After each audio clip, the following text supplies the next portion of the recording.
गायत्री माता का कृपा से हुई प्रेत बाधा दूर। मथुरा के भूथा मकान की कहानी।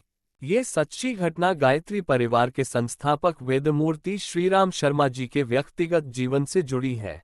बात सन 1940 के आसपास की है।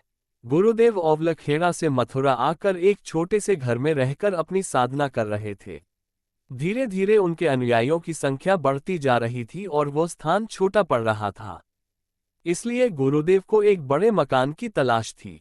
ढूंढते ढूंढते मथुरा की घिया मंडी में एक मकान मिला जिसमें 15 कमरे थे। गुरुदेव को वो बहुत पसंद आया। मकान एक सेठ जी का था जो बहुत ही कम कीमत में उसे बेचने के लिए तैयार था।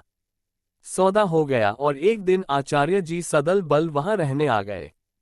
तभी पड़ोस की एक महिला दौड़ती हुई आई और गुरुजी से पूछने लगी कि क्या आपने यह मकान खरीद लिया है और स्वयं यहाँ सपरिवार रहेंगे। गुरुजी के हाँ कहने पर उसने कहा कि आपको पता नहीं है कि यह एक भूथा मकान है, इसीलिए तो सेठ जी खुद यहाँ नहीं रहते। तब तक वहां आसपास के कई लोग इकट्ठा हो चुके थे। उन सब ने उस महिला की बात का समर्थन किया। इतना ही नहीं, उन लोगों ने उस मकान में रहने वाले प्रेतों के उत्पात का भी अपने अपने ढंग से वर्णन करना शुरू किया। जैसे बिना हवा या तूफान के खिड़की दरवाजों का अपने आप जोर जोर से खुलना और बंद होना, आधी रात को चीखने चिल्लाने की आवाजें आना, खुली छत पर उनका धमा चौकड़ी मचाना आदि आदि। कि समझ में आया कि सेठ ने इतने बड़े घर की इतनी कम कीमत क्यों बताए। ये सब सुनते हुए गुरुदेव लेकिन वे जरा भी विचलित नहीं हुए। इन लोगों से मुस्कुरा के बोले, ठीक है भाइयों, मैं तो यहाँ गायत्री माता का मंदिर स्थापित करने आया हूँ। प्रेतों को भी माता ही संभालेगी, वे तो उनके दास ही होते हैं। हवन पूजा के बाद गृहवास हो गए। कुछ दिन यूं ही बीत गए। एक दिन मध्य रात्रि के समय कुछ आहट सुनकर गुरुदेव की आंखें खुली। छत के ऊपर में धम धम की आवाजें आ रही थी। लग रहा था कि ऊपर कुछ लोग उछल कूद मचा रहे हैं। उन दिनों न टार्च थी न बिजली। मेज पर रखी जलती हुई लालटेन उठाकर गुरुदेव बेधड़क छत पर पहुंच गए।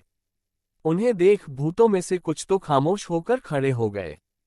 कुछ ने अपनी उछल कूद जारी रखी और कुछ ऐसे भी थे जिन्होंने अत्यंत भयानक मुद्राएं बनाकर गुरुदेव को डराने का प्रयास किया। लेकिन गुरुजी दृढ़ता से खड़े गायत्री मंत्र का जाप करते रहे। कुछ ही देर बाद वहां शांति छा गई। फिर गुरुदेव ने प्रेतों के मुखिया को संबोधित करते हुए कहा, देखो भाई, मैंने यह मकान खरीदा है, लेकिन तुम लोग यहाँ पहले से रह रहे हो, तो इससे मुझे कोई दिक्कत नहीं है। ऐसा करते हैं कि ऊपर तुम लोग जैसे रहते आए हो वैसे रहो, नीचे हम लोग रह लेंगे। न मैं तुम्हें परेशान करूंगा, न तुम लोग मुझे परेशान करोगे। क्या ख्याल है। कहते हैं कि यह सरल वचन सुनकर प्रेतों के मुखिया ने हाथ जोड़ लिए और कहा कि पंडित जी, आप जैसा कहते हैं वैसा ही होगा, बल्कि हम लोग कोई नया ठिकान ढूंढकर वहां चले जाएंगे, आप निश्चिंत रहिए। इतना कहकर वे सब अदृश्य हो गए और फिर धीरे धीरे उस स्थान को सदा के लिए छोड़कर चले गए। गुरुदेव ने इस घटना का वर्णन स्वयं अपनी पुस्तक हमारी वसीयत और विरासत में किया है। जय गायत्री मात्रा। गुरुदेव के जीवन की ऐसी ही चमत्कारी घटनाओं के बारे में जानने के लिए आप देखते रहिए। यदि यह जानकारी आपको अच्छी लगी हो तो हमारे चैनल को लाइक, सब्सक्राइब और शेयर जरूर करें ताकि इसी तरह की नई नई रोचक और ज्ञानवर्धक जानकारियां हम आप तक पहुंचाते हैं। तब तक के लिए विदा।